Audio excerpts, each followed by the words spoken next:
अगर आपने अभी आधार कार्ड में अपडेट कुछ करवाया है या फिर आपने नया आधार कार्ड बनवाया है अपने परिवार के किसी सदस्य का और अभी आप जो रिसिप्ट है उससे चेक कर रहे हैं ऑनलाइन, तो यहाँ पर देखिए एक एरर आती है। ये देखिए, अगर आपके सामने भी इस प्रकार की एरर आ रही है, we are unable to process your request due to temporary outage of our service, please try after some time, और इस प्रकार की कुछ एरर अगर आपके सामने आ रही है तो इसका क्या मतलब है, इसका क्या सॉल्यूशन है, इस वीडियो में आपको पूरी जानकारी बताई जाएगी।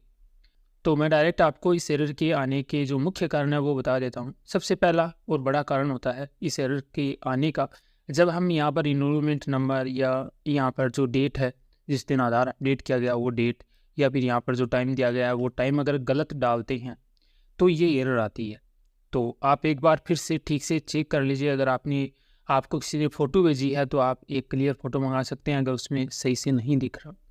तो मेन रीज़न ये होता है इस एरर के आने का। दूसरा कारण एक और होता है, कई बार क्या होता है जब हम आधार कार्ड के लिए अप्लाई करवाते हैं, आधार सेंटर पर जाकर फॉर्म अप्लाई करवाते हैं, तो किसी टेक्निकल इश्यू की वजह से हमारा जो फॉर्म है वो सही तरीके से सबमिट नहीं हो पाता है। हमारा जो फॉर्म है वो जो यूडीआई की सर्विस है, जो मेन ऑफिस है, वहाँ तक नहीं पहुँच पाता है, जिसके कारण ये फॉर्म कभी अप्रूव होता ही नहीं है। तो ये भी एक कारण हो सकता है। अब इसका सॉल्यूशन क्या है, मैं आपको 2 चीज़ें बता रहा हूँ, वो आप ट्राई कर सकते हैं। ठीक है, सबसे पहला तो यही है कि जो आधार की हेल्पलाइन नंबर है आप उन पे कॉल करिए। हेल्पलाइन नंबर कौन से है वो मैं आपको दिखा देता हूँ।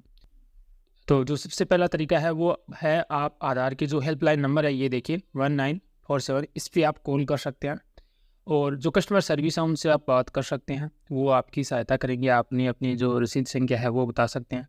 तो वो आपको इसके बारे में, आपका जो भी रिक्वेस्ट आपने डाली थी आधार को अपडेट करवाने की, उसके बारे में आपको पूरी जानकारी देंगे।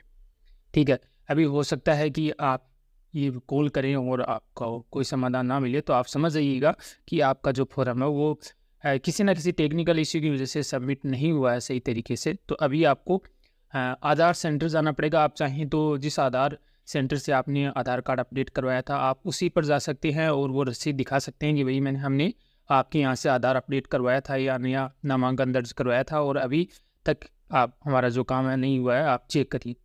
तो वो चेक करेंगे, अगर अप्लाई नहीं हुआ होगा फॉर्म तो वो दोबारा से आपका फॉर्म अप्लाई कर देंगे। बाकी आप चाहें तो किसी दूसरे आधार सेंटर पर भी जा सकते हैं, वो ही वही रसीद लेकर वो भी आपकी सहायता करेंगे, या तो उसी फॉर्म में वो कुछ करेक्शन कर देंगे या फिर नया फॉर्म अप्लाई कर देंगे। बाकी इस एरर के आने का कारण यही था मेन, जो मैंने आपको बताया, और इसके सॉल्यूशन यही है, या तो आप हेल्पलाइन नंबर पे कॉल करके जानकारी प्राप्त कर सकते हैं या फिर आपको आधार सेंटर जाना पड़ेगा।